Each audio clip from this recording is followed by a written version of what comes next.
Коломенское was a place to receive foreign guests, specially built outside of the Kremlin in the time of the Tsar Alexei Romanov, who ruled Russia in the 17th century.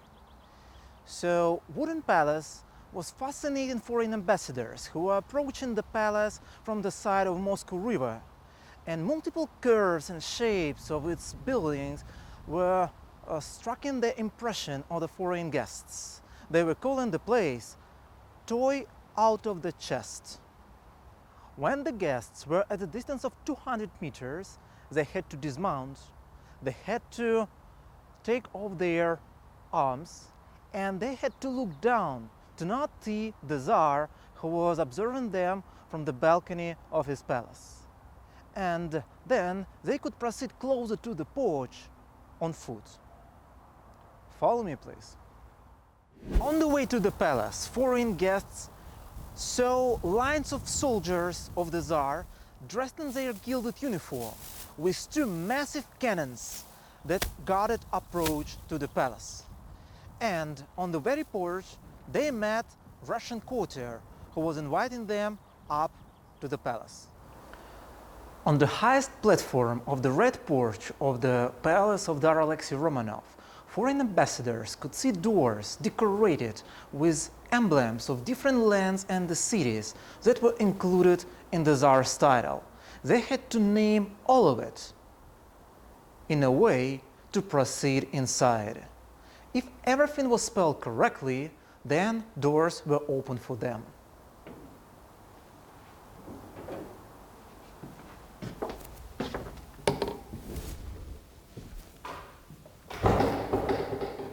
The first room of the palace was decorated with herbal ornaments that represented the paradise garden of Eden.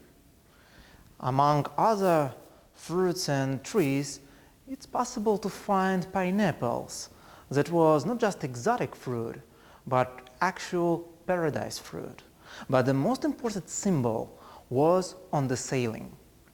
But the most important symbol of Russian Tsardom was double-head eagle that came to Russia in the 15th century when Ivan III married the last princess of Byzantine Empire, Zoe Paleolog. And it symbolized the unity of Asia and Europe under the hand of Russian Tsar. So this was a room where Tsar met with his advisors. Every morning, all his boyars had to show up at 5 a.m. For those who were late, there was special punishment. They were taken out of the palace and thrown to the pound of water. One was in the water, the rest were staying around, laughing, including Tsar himself. But no one was upset, because even the person who was in the water knew that Tsar Alexei wasn't cruel. Tsar Alexei could easily change his mind from anger to graciousness. So the man was taken from the water back to the bank, was gifted with new dry clothes, and even could be invited to the Tsar's table. So some of advisors were specially late to be punished, to be forgiven, and to be awarded in the end. But of course, advisors were here not just for fun, they were here to solve some state's problem, so real issues were discussed in the Думная chamber, or the place where they're supposed to think. The next room was known as Думная chamber, or the place where people are supposed to think. It was another place where guests of the Tsar were meeting another courtier of His Majesty Tsar Alexei Romanov. And in a regular life of the court, it was a place where Tsar had a council with his advisors. The place of the Tsar were under the icons in a red corner. Red corner not because of red color of covers, but because of importance of this place, because in old Russian language, red meant beautiful, sacred, and important. So it was his seat, and the benches were for his advisors. The most honorable advisor was closer to the Tsar. A little bit less honorable was on the next seat, so it was always a fight who sat where. Advisors were here to help him with some justice, to help him with some foreign affairs, and of course they helped him to conduct laws of the country. The main code of law of the rule of Tsar Alexei was conducted in 1649, and here we have a replica of this book.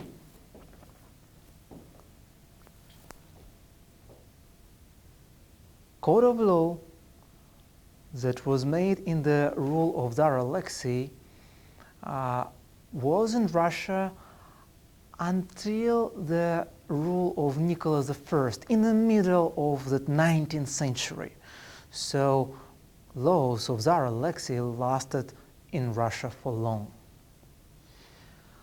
In the corner that was opposite to red corner, we have the stove decorated with multicolored tiles. The tiles that you can see here were produced in modern Russia, but with technology of the 17th century. Craftsmen needed to have high level of skills to create such multicolored tiles. So every tile was decorated with 5 colors, 5 colored enamels. And to put every enamel, they used special temperature, and they had to make sure that the previous enamels were stable when in the process of heating. So the Tsar's palace in Kolomensky was the first great object that was decorated with stove of such tiles. Interesting that we don't see any hole for firewoods, because such stoves in the Kolomensky palace were heated from the first floor. There were special tubes from the ground level here to lift up hot air and to keep this room safe, dry, and clean. Here in the corner we can see image that depicts the outfit of Russian boyars, Russian nobles of the 17th century. Come look closer. This picture shows Russian ambassadors to Germany in the time of Ivan the Terrible in the 16th century. But the fashion of the 16th and 17th century were quite similar. If you look precisely to this picture, you will find Russian nobles dressed in an outfit that consists of many layers. So one layer is from the other. It was the way for Russian nobles to show their wealth and their status. But the most important symbol of their status was long headdress that they had during any kind of a ceremony, including meeting in the palace. But the foreign ambassadors who were coming here to the Tsar's palace in Kolomensky, it was obligatory part to take off their headdress in front of the Russian Tsar. So now we will proceed to the Tsar's throne chamber to meet His Majesty the Tsar.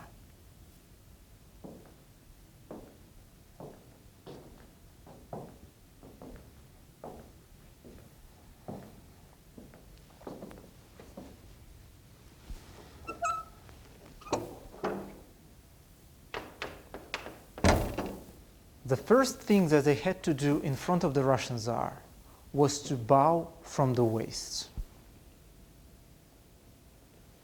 And then they had to name all the titles of Russian Tsar, all 30 titles that were included in his name. So he wasn't just the Tsar of Russia.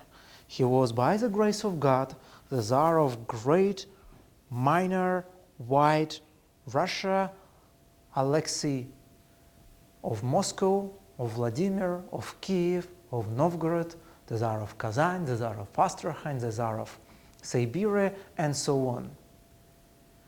Then they had to name the titles of their king or their emperor. And during this title, Russian Tsar was staying in front of his guests.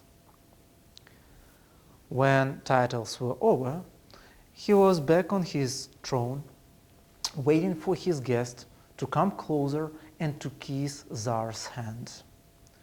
Tsar's advisors were looking at them and helping them to kiss Tsar's hand but not touching his arm. Tsar Alexei was on a high pediment, especially to be higher than any guest in front of him. And it took some skill for the guest to kiss Tsar's hand and not to fall to his knees. When they kissed his hand, Tsar was washing his hands with water to keep his hands clean of any disease and any curse from strangers. Then guests could present some gifts, precious goblets, weaponry, or sometimes it could be animals, living creatures. For instance, we know that Persian ambassador brought living elephant to Moscow once. It took few years to come from Persia to Moscow, and it was something extremely impressive toward Russian Tsar. Of course, Russian Tsar had to show something in response. And it needs to say that the gifts from Russian side to foreigners were 2 or 3 times more expensive than he received. It was his way to show his wealth and his status. Sometimes Russian Tsar could offer living creatures too. Of course, he had a lot of bears, not only brown bears, but also polar bears. And it was quite a challenge for ambassador to bring that polar bears back to his country. But the Tsar had some other animals for demonstration. He was surrounded not only with his bodyguards in the white kaftans who were around his throne, but he was also surrounded with mechanical lions that were specially arranged to scare guests of the Tsar in front of him. Next to the Tsar's throne, there was a chair for his elder son, to the heir to the throne, who was also during the receiving here. Foreign ambassadors had to greet and present gifts not only to the Tsar, but also to his elder son. And elder son could respond in the foreign language. Children of Tsar Alexei knew few foreign languages, include Polish, Greek, and Latin. But the youngest son of the Tsar was hidden by the door in the next room. He was too young to attend to this meeting. His name was Peter. He was 3 years old when he, together with his mother, was hiding behind this door here in Colоменское palace. It was 1675 when Tsar Alexei was receiving the the ambassadors of Holy Roman Empire in Colоменское. And before ambassadors finished the audience, young son of Tsar Alexei rolled to this place. He couldn't behave. He was just 3 years old, and it was the first time when foreign ambassadors had an opportunity to see wife of the Russian Tsar and his youngest son. Later, this youngest son became the most famous Russian ruler of all time, Peter the Great. When the audience was over, guests were offered with some drinks, and big feasts were organized in the dining room. So follow with me to the dining room. On our way back from the throne chamber, foreign ambassadors could see image of Tsar Solomon depicted on the other side from the Tsar's throne. This picture shows us the justice of King Solomon when two women came to him to solve the problem: who was the real mother of the baby? And King Solomon ordered to cut this baby in half. And real mother showed herself. She said, better to give this baby to another one, but let him live.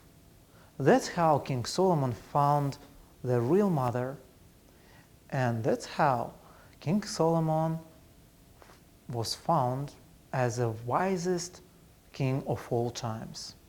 And many rulers wanted to follow his way. And so did Tsar Alexei here in Russia. He tried to replicate King Solomon's features in many ways, include animals around the throne. Look precisely at the image. You will see golden lions next to the throne of King Solomon. So did Tsar Alexei. But Tsar Alexei lions were better. They were mechanical ones. They were moving their paws, opening their mouth, and roaring at the guests during the audience.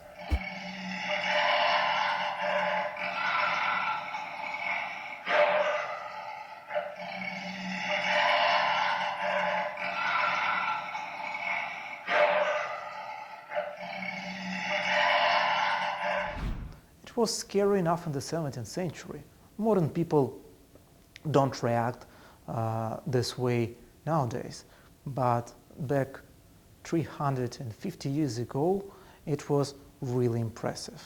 After these demonstrations, guests were ready to take some wine in a dining room. Before guests were invited to the dining room, they had to wait in the premise to raise their appetite and to enjoy the beauty of interior of Tsar's palace. They could see golden leaves on wooden carving on the columns and window frames. In the window, we had mica that was used in Russia instead of glass. But the main decoration of the 17th century were textiles and carpets. You can see Persian carpets on the floor, English textile on the ceiling, and the wall was decorated with French gobelin. 14 of such gobelins were gifted by French King Louis XIV to Russian Tsar Alexei Romanov. And here you can see the original carpet of the 17th century. It depicts the triumph of Alexander the Great conquered Babylon, the capital of Persian Empire. You can see the ancient hero in the chariot charged with elephant. So Louis XIV saw himself as a great conqueror. So did the Tsar Alexei in Russia. The ceiling of the dining room was decorated with stars, planets, and zodiac sign. that showed that Russian Tsar was acquainted with the last astronomy knowledge of the 17th century. He had a collection of spyglass, not only to spy on his foreign guests, but also to observe the sky. The dining room was the biggest and mostly decorated room in the palace. Walls were covered with golden ornaments, and it was a place for most sermon feasts that happened in the time of Alexei Romanov. The throne of the Tsar was in the southeastern corner of the chamber. Russians believed that east was better than the west and the south was better than the north. That's why the best seat in the room was in the southeastern corner. Tsar was sitting alone. No one was equal to him here. The exception could be made only for the heir to the throne, to his elder son, or to his wife. But wife could be together with the Tsar only during the wedding night. After the wedding, Russian Tsaritsa spent her time on the feminine part of the palace and never was on side of strangers here on the masculine part. To the right and to the left were tables for the courtiers of the Russian Tsar. For medieval people, it was extremely important whose seat where. That's why it was always a fight for the seat closer to the Tsar's place. Special table was here in the middle of this chamber. This table was for most expensive tableware that was put here on display. It was made of silver and gold and precious gems. Silver and golden goblets were the main gifts of foreign ambassadors that were brought to Russia in the 17th century. Some of them were used as a material for coins that were melted and made here in the Moscow printing yard. But the best examples were specially preserved to put it on display during the feasts. So here we have some of the best examples. It was made not only of silver and gold. One of it made of coconut shell that was considered as a magical fruit in the 17th century. Some people believed that coconut shell could deactivate poisons from the wine. Feasts could last for 10 or 12 hours, and there were dozens of toasts.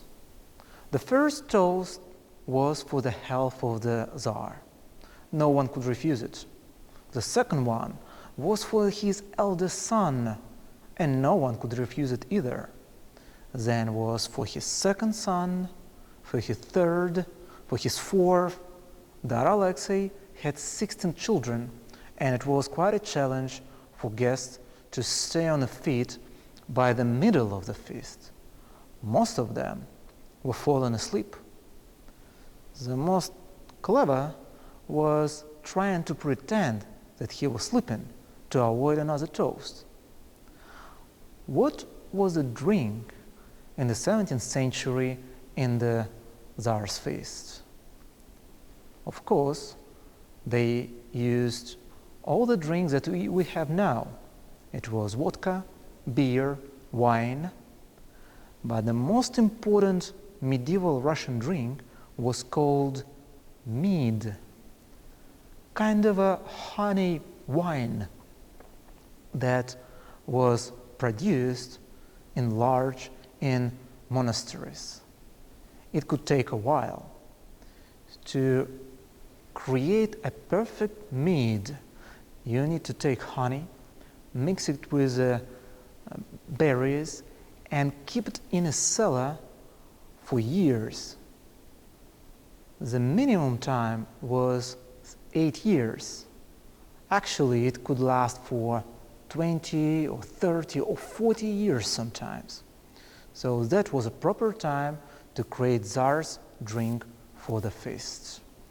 when guests were full enough, they were released to their tents. So we want to say thank you that you spent this time in the 17th century with us on the Tsar's audience and Tsar's feast.